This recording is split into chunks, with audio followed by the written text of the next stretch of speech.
now? You big out here? All right, man.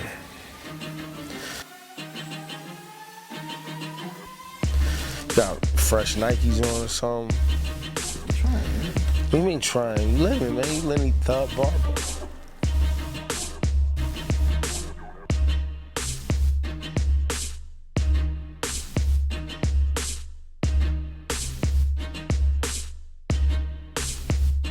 Hey, what's up, Ebro?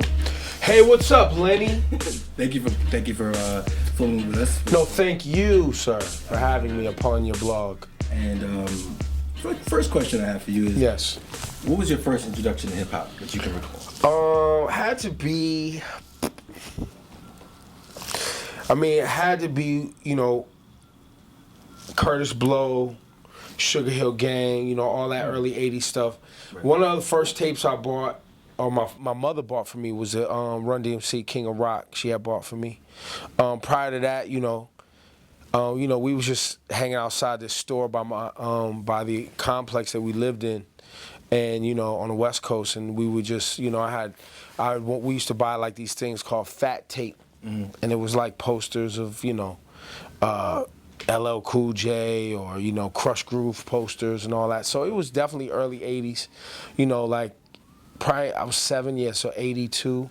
Okay. 81, 82, 83 was like my first introduction, and then we started getting into the popping and breaking and kind of all that kind of stuff. And you know, in Northern Cali where I grew up, you know, street culture was kind of all bundled together.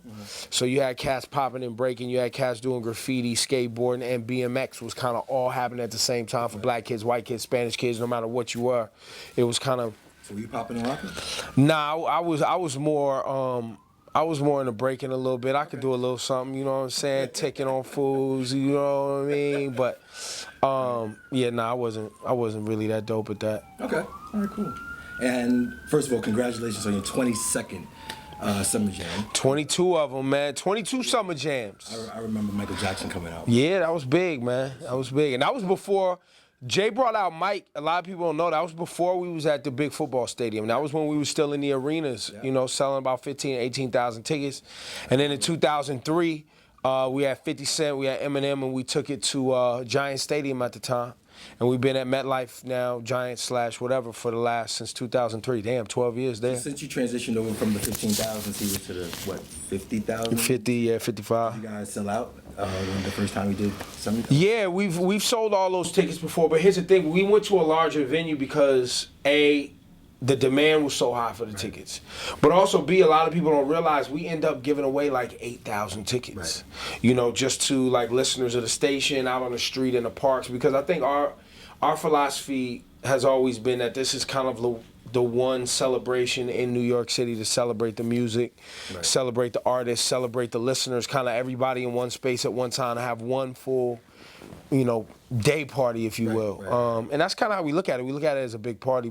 You know, people obviously look at it as a concert. We look at it as a party, which is why you have an ensemble of people who could headline their own concert. And we, you know, get 20, 25-minute sets from them and just keep it like real tight, back to back to back to back. And it's, you know, it's a good time.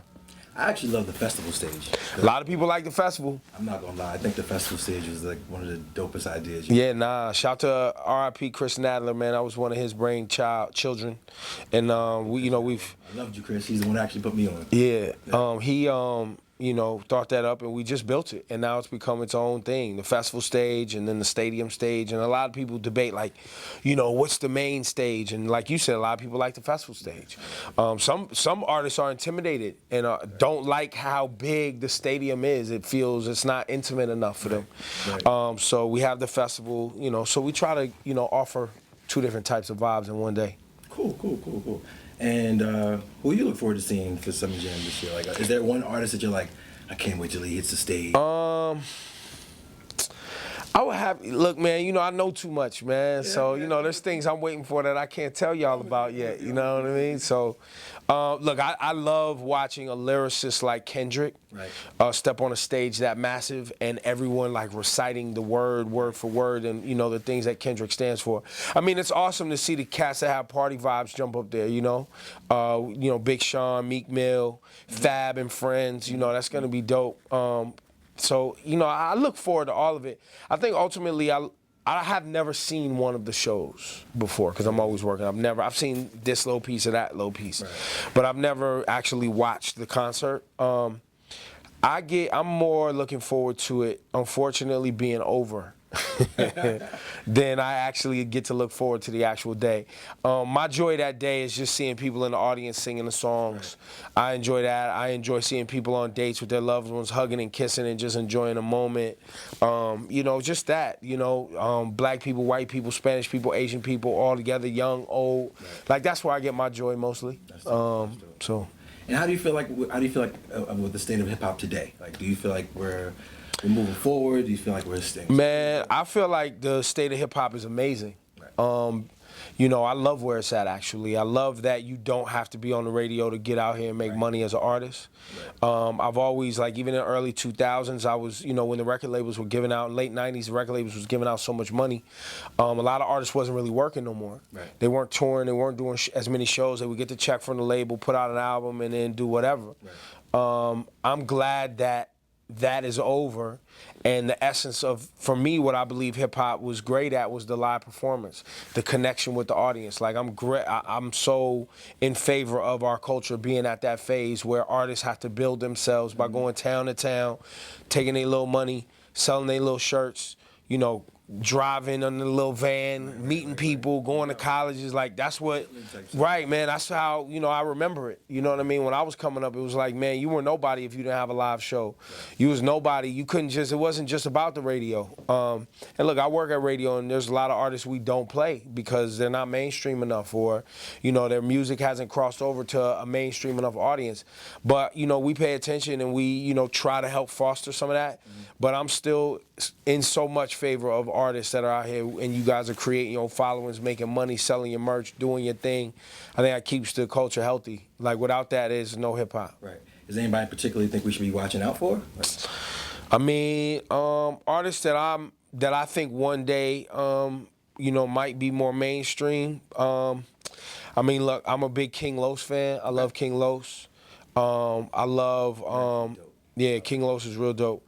I actually like Bodega Bams. Right. I like these kids, BIC from the Bronx. Okay. I really been watching this girl, female MC, Nitty Sky. I like the girl that Timberland has, Tink. I think she's gonna blow. Who else am I really paying attention to out here? Logic, but he's major already. He got, his following's big. Obviously Bronson took a few years, but now he's got some songs. I still love Chance the Rapper, Vic Mensa. Right. A lot of them cats that we've been kind of building for a while. That's what comes to my mind right now. I definitely respect the fact that you have your ears to the streets, man. You're not like just about the radio. Nah, actually, radio is, a lot of people don't know the purpose of radio. Radio is for people that either don't have the time. That during the day stuff, the morning and the during the day stuff. Flexing shows different, weekends is different, and that's why we break more music during those shows. Right. But radio's for people who are in the car, and we've curated music and trying to expose them to not only things we know they like, but then a little bit of some new things that they might be interested in that will give them a little time to digest. But radio is a utility that is something that people turn on. It's free. They listen to it in their car, in their bedroom while they're getting dressed, whatever, and it gets them from point A to point B. Like, it's, it's not as engaged as, let's say, a podcast. A podcast is something that someone has opted into an environment because of something that they want to hear from or about, and they go in hardcore. Or even, like people who are following things on SoundCloud and they want to hear every new song that an artist has. That's another level of engagement. People who have to have time for that.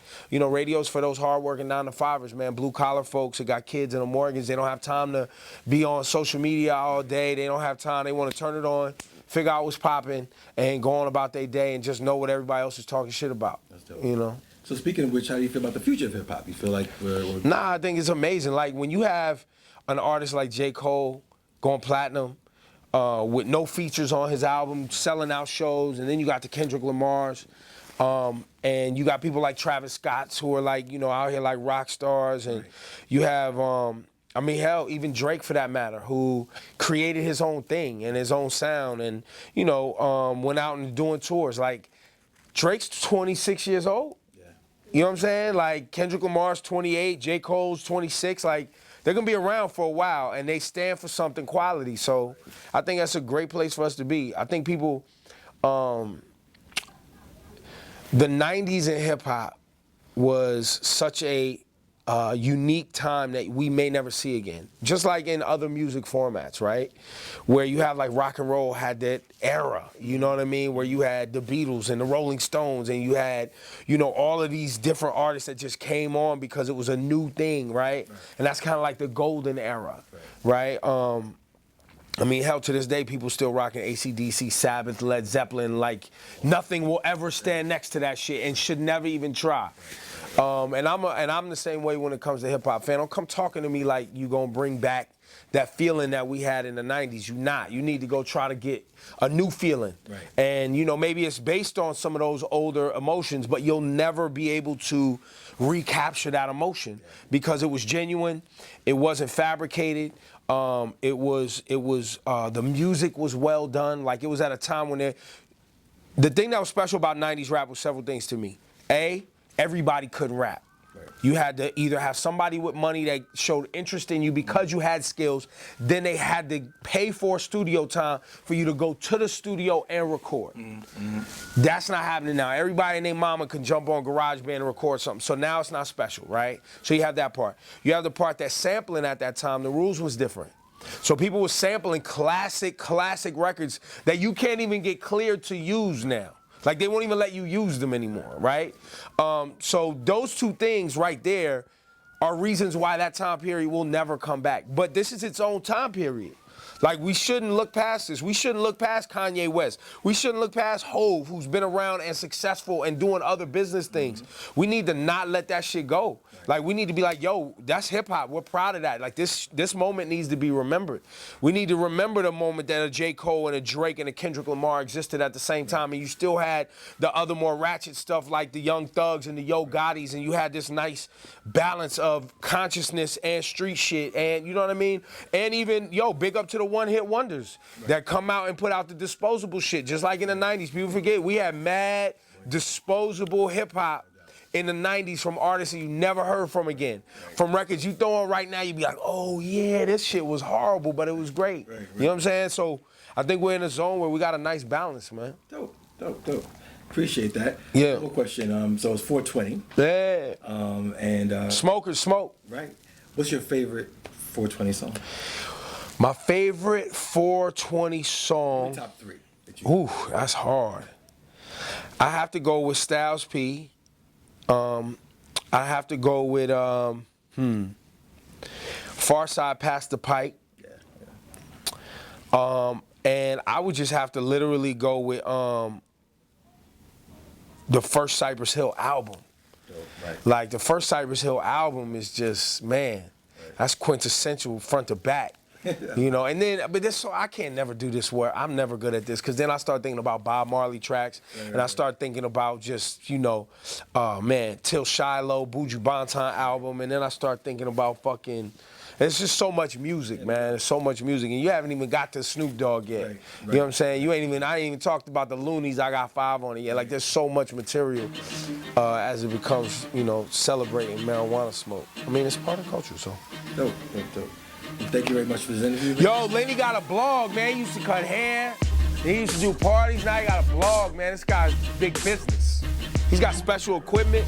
They gave me this microphone. Big time. Look, Ebro in the morning here at Hot 97. You see us. And I'm on TALKOFHIPHOP.COM. Shout out to Lenny and the whole family over there. Appreciate y'all. TALKOFHIPHOP.COM. I just said that, man. Stop saying what I'm saying. You gotta say something else. My man Ebro. Blame Ebro. Yeah, blameebro.com. I'm coming for your neck, talking hip hop.